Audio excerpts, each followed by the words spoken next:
начать следовало бы с увеличения потребления жидкости. Вот что происходит с ребенком в тот момент, когда у него ацетон?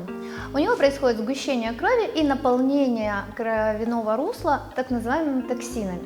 Когда мы с вами в Рамадан перестаем пить, у нас примерно похожая картина. Кровь сгущается, концентрация токсинов в крови увеличивается, и нам с вами плохо. У кого-то болит голова, у кого-то недомогание, бессилие, подташнивание.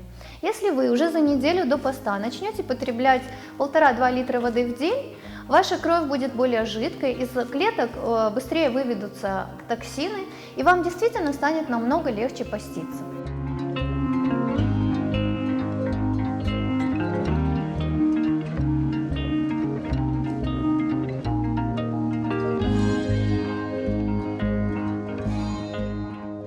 Замечали ли вы, что если вы ограничите сладкое и мучное в рационе, вам становится плохо, у вас нехватка сил, у многих головная боль, и порция сладкого резко решает всю эту проблему?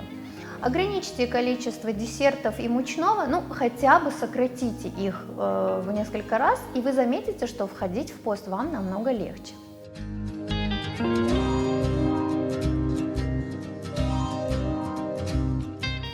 Также я рекомендовала бы увеличить количество растительной клетчатки в рационе, есть больше овощей и фруктов. Они не только помогут очистить организм от зашлакованности и токсинов, также они и помогут наладить водный баланс, они обогащены также жидкостью, и вам станет легче.